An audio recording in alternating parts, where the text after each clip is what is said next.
Hello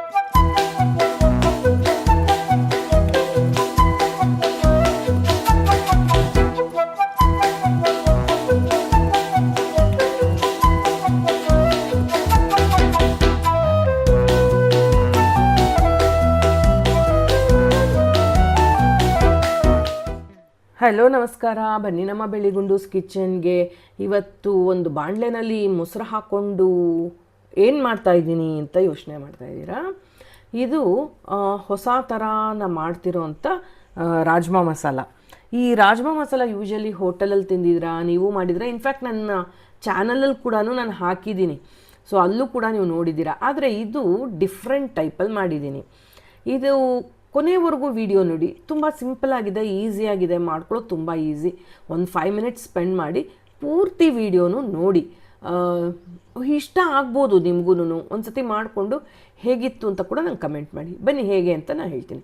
ಈಗ ಬಾಣಲೆ ತುಂಬ ಬಿಸಿ ಮಾಡಬೇಡಿ, ಸ್ವಲ್ಪ ಬಿಸಿ ಆಗ್ತಿದೆ ಅಂದಾಗ 1 ಕಪ್ಪಷ್ಟು ಗಟ್ಟಿ ಮೊಸರು ತೊಗೊಂಡು ಅದಕ್ಕೆ ಹಾಕ್ಬಿಡಿ. ಯಾಕೆ ಅಂದರೆ ನಾವು ಹೀಟ್ ಆದಮೇಲೆ ನಾವು ಮೊಸರು ಹಾಕ್ಕೊಂಡ್ರೆ ಸಿಡಿಯುತ್ತೆ.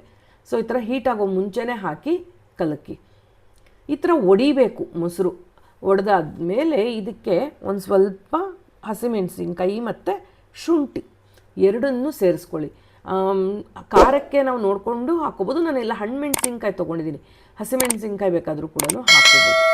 ಈಗ ಇದ್ರ ಜೊತೆಗೆ ನಾನು ಈ ಟೊಮೆಟೊ ಹಾಕ್ತಾಯಿದ್ದೀನಿ. ಒಂದು ದಪ್ಪ ಸೈಜಿಂದು ಟೊಮೆಟೊ ಹಾಕ್ತಾಯಿದ್ದೀನಿ. ನಾನು ಹುಳಿ ಟೊಮೆಟೊ ಹಾಕಿದ್ದೀನಿ, ನೀವು ಜಾಮೂನ್ ಟೊಮೆಟೊ ಬೇಕಾದರೂ ಹಾಕ್ಕೋಬೋದು. ಹಾಗೆ ಒಂದು ದಪ್ಪ ಸೈಜಿಂದು ಈರುಳ್ಳಿ ಹಾಕ್ತಾಯಿದ್ದೀನಿ. ಅದು ಅಷ್ಟೇ, ನೀವು ನೋಡಿಕೊಂಡು ಹಾಕ್ಕೋಬೋದು. ಚೆನ್ನಾಗಿರುತ್ತೆ ಈ ಮೆಥಡಲ್ಲಿ ಒಂದು ಸತಿ ಮಾಡಿ.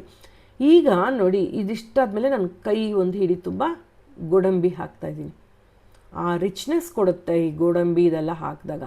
ಈಗ ಇದು ಎಷ್ಟು ನಾವು ತಿರುಗಬೇಕು ಈ ಥರ ಅಂದರೆ, ಆ ನೀರು ಕಾಣಿಸ್ತಿದೆಯಲ್ಲ ಅದಿಷ್ಟು ಹಿಂಗೋಗ್ಬೇಕು ನೋಡಿ. ಈ ಥರ ಒಂದು ಸ್ವಲ್ಪ ಕೂಡ ನೀರು ಉಳ್ಕೋಬಾರ್ದು. ಅದಕ್ಕೆ ನಾನು ನಾನ್ ಸ್ಟಿಕ್ ಇಟ್ಕೊಂಡಿದ್ದೀನಿ. ನೀವು ನಾನ್ ಸ್ಟಿಕ್ ಬೇಕಾದ್ರೂ ಇಟ್ಕೊಳ್ಳಿಲ್ಲ, ಸ್ಟೀಲ್ ಪಾತ್ರೆ ಹ್ಯಾಂಡಲ್ ಮಾಡೋಕ್ಕೆ ಬರುತ್ತೆ ಅಂದರೆ ಸ್ಟೀಲ್ ಪಾತ್ರೆ ಕೂಡ ಹ್ಯಾಂಡಲ್ ಮಾಡಿ ಇಟ್ಕೋಬೋದು. ನೋಡಿ, ಈ ಥರ ಫುಲ್ ಡ್ರೈ ಆಗೋಗ್ಬಿಡ್ಬೇಕು. ಇವಾಗ ನೋಡಿ, ನೀರಿನ ಅಂಶ ಏನೂ ಇಲ್ಲ. ಇದಕ್ಕೆ ಇದನ್ನು ಆರದ ಮೇಲೆ ರುಬ್ಬಬೇಕು. ಈ ರುಬ್ಬುವಾಗೂ ಅಷ್ಟೇ ನೀವು ನೀರು ಹಾಕೋಬೇಕು ಅಂತಿಲ್ಲ, ಟೊಮೆಟೊದಲ್ಲಿರೋದು ಬಿಟ್ಕೊಳುತ್ತೆ. ಆಮೇಲೆ ಇದೆಲ್ಲ ಪ್ರೋಸೆಸ್ ಆದಮೇಲೆ ಈಗ ಅದೇ ಬಾಣಲೆಗೆ ನಾನು 1-2 ಟೇಬಲ್ ಸ್ಪೂನಷ್ಟು ಆಯಿಲ್ ತೊಗೋತಾ ಇದ್ದೀನಿ. ಆಯಿಲ್ ತೊಗೊಂಡು ಅದು ಹೀಟ್ ಆದಮೇಲೆ ಸ್ವಲ್ಪ ಜೀರಿಗೆ, 1-2 ಈರುಳ್ಳಿ ಸಣ್ಣಕ್ಕೆ ಹೆಚ್ಚಿರೋದು, 1-2 ಟೊಮೆಟೊ ಅದು ಅಷ್ಟೇ ಸಣ್ಣಕ್ಕೆ ಹೆಚ್ಚಿರೋದು, ಇದಿಷ್ಟನ್ನು ಹಾಕ್ಕೊಂಡು ಚೆನ್ನಾಗಿ ಅದನ್ನು ಕಲಕಿ.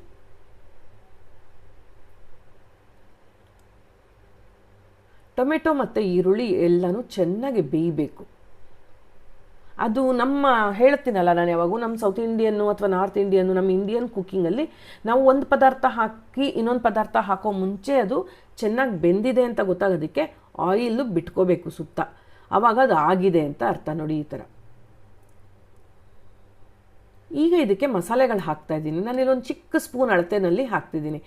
ಇಲ್ಲಿ 2 ಸ್ಪೂನು ಜೀರಿಗೆ, 1-2 ಸ್ಪೂನ್ ಕೊತ್ತಂಬರಿ ಬೀಜ, ಹಾಗೆ 2 ಸ್ಪೂನಷ್ಟು ಗರಂ ಮಸಾಲ. ಹಾಗೆ ಖಾರ ನಾವು ಮೆಣಸಿನ್ಕಾಯಿ ಹಾಕಿರೋದ್ರಿಂದ 1 ಸ್ಪೂನಷ್ಟು ಖಾರದ ಪುಡಿ ಹಾಕಿ, 1-1.5 ಅಷ್ಟು, ಜಾಸ್ತಿ ಬೇಡ, ಖಾರ ನೋಡ್ಕೊಂಡು ಹಾಕ್ಕೊಳ್ಳಿ. ಮತ್ತು ಉಪ್ಪು ಅಷ್ಟೇ, ನಿಮಗೆ ಹೇಗೆ ಟೇಸ್ಟು ಬೇಕು ಆ ರೀತಿ ಉಪ್ಪು ಹಾಕ್ಕೊಳ್ಳಿ. ಮತ್ತು ಅರಿಶಿನ, ಇದಿಷ್ಟು ಹಾಕ್ಕೊಂಡು ಚೆನ್ನಾಗಿ ಈ ಥರ ಮಿಕ್ಸಪ್ ಮಾಡಿಬಿಡಿ. ಎಣ್ಣೆ ಬಿಟ್ಟ ಮೇಲೆ ನಾವೇನು ರುಬ್ಬಿಟ್ಕೊಂಡಿದ್ದೀವಿ ಆ ಪದಾರ್ಥಗಳನ್ನ ಹಾಕೋಬೇಕು. ನೀರು ಸೇರಿಸ್ಬೇಡಿ. ನೀರು ನಾನು ಯಾವಾಗ ಸೇರಿಸ್ಬೇಕು ಹೇಳ್ತೀನಿ. ಇದು ಟೊಮೆಟೊನಲ್ಲಿರೋವಂಥ ನ್ಯಾಚುರಲ್ ವಾಟರ್ ಬಿಟ್ಕೊಂಡಿರುತ್ತೆ ನೋಡಿ. ಈ ಥರ ಚೆನ್ನಾಗೆ ಎಣ್ಣೆ ಬಿಡಬೇಕು. ಆ ಥರ ಇದನ್ನು ತಿರುಗಿಸ್ಕೊಳ್ಳಿ. ಈ ಪ್ರೋಸೆಸ್ ಇಲ್ಲಿವರೆಗೂ ಆದಮೇಲೆ ನಾವು ಕಾಳು ಹಾಕೋತೀವಿ. ಆ ಕಾಳು ಅಷ್ಟೇ ನೀರು ಸೇರಿಸಲ್ಲ, ನಾನು ನೀರೆಲ್ಲ ತೆಗೆದುಬಿಟ್ಟು ಹಾಕ್ತಾಯಿದ್ದೀನಿ, ನೋಡಿರ್ಬೋದು.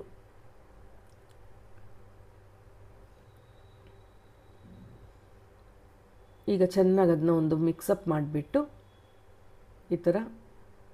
ಈಗ ಇದಕ್ಕೆ ನೋಡಿ, ಗಟ್ಟಿ ನೋಡಿಕೊಂಡು ಒಂದು ಸ್ವಲ್ಪ ನೀರು ಹಾಕಬೇಕು. ನಾನು ಕಾಳು ಏನು ಬೇಯಿಸಿಟ್ಕೊಂಡಿದ್ದೆ ಆ ನೀರನ್ನೇ ಹಾಕ್ತೀನಿ. ಈಗ ಕಸೂರಿ ಮೇಥಿ, ಅದಿಂತ ಅಳತೆ ಅಂತಿಲ್ಲ, ಒಂಚೂರು ಹಾಕಿ 1 ಟೀ ಸ್ಪೂನು ಅಥವಾ 1-2 ಟೀ ಸ್ಪೂನು ಹಾಕಿ. ಇದು ನಿಮಗೆ ಗಟ್ಟಿ ಬೇಕಾ ನೀರು ಬೇಕಾ ನೋಡಿಕೊಂಡು ಹದ ಮಾಡ್ಕೊಳ್ಳಿ. ಮತ್ತು ಕೊತ್ತಂಬರಿ ಸೊಪ್ಪು ಒಂದು ಸತಿ ನಾವು ಹಿಂಗೆ ಹಾಕಿ ಕಲಕಬೇಕು. ಆಮೇಲೆ ನಾವು ಹಾಕ್ಕೋಬೋದು ಇನ್ನೂ ಬೇಕು ಅಂದರೆ. ಈಗ ನೋಡಿ ನಾನು ಬೆಣ್ಣೆ ಕೂಡ ಹಾಕ್ಕೊಂಡಿದ್ದೀನಿ. ಈ ಬೆಣ್ಣೆ ಆಪ್ಷನಲ್ಲು, ಬೆಣ್ಣೆ ಈ ಕೆನೆ ಹಾಕೋದು ಅಥವಾ ಬೇರೆ ಯಾವುದೇ ಅಡಿಷ್ನಲ್ ರಿಚ್ ಐಟಮ್ಸ್ ಹಾಕೋದು ನಿಮ್ಮದು ಆಪ್ಷನಲ್. ಬೇಕಿದ್ರೆ ಹಾಕೋಬೋದು, ಇಲ್ಲದೇ ಇದ್ದರೆ ಇಲ್ಲ. ಸೊ ಬೆಣ್ಣೆ ಹಾಕೋದ್ರಿಂದ ಏನಾಗುತ್ತೆ, ಒಂಥರ ಟೇಸ್ಟ್ ಬರುತ್ತೆ ಅದು. ಹಾಗಾಗಿ ನಾನು 1 ಸ್ಪೂನಷ್ಟು ಅಂದರೆ ಕಟ್ ಮಾಡಿ 1-2 ಕ್ಯೂಬಷ್ಟು ನಾನು ಬೆಣ್ಣೆ ಹಾಕ್ತಿದ್ದೀನಿ. ಈಗ ಸರ್ವಿಂಗ್ ಬೌಲ್ಗೆ ಹಾಕೊಂಬಿಡೋಣ. ಇಷ್ಟೇ. ಇದು ಅನ್ನಕ್ಕೆ, ಚಪಾತಿಗೆ ಎಲ್ಲದಕ್ಕೂ ತುಂಬ ಚೆನ್ನಾಗಿರುತ್ತೆ. ಆ್ಯಂಡ್ ನಾರ್ಮಲ್ ರಾಜ್ಮಾ ಟೇಸ್ಟ್ ಬರಲ್ಲ, ಇದು ಡಿಫ್ರೆಂಟಾಗಿರುತ್ತೆ. ಒಂದು ಸತಿ ಈ ಥರನೂ ಮಾಡಿಕೊಂಡು ತಿನ್ನೋಡಿ. ಇಷ್ಟ ಆಯಿತು ಅಂದ್ಕೊತೀನಿ. ಇಷ್ಟ ಆಯಿತು ಅನಿಸಿದರೆ ಲೈಕ್ ಮಾಡಿ, ಶೇರ್ ಮಾಡಿ, ಸಬ್ಸ್ಕ್ರೈಬ್ ಮಾಡಿ. ಟ್ರೈ ಕೂಡ ಮಾಡಿ ಒಂದು ಸತಿ. Thank you.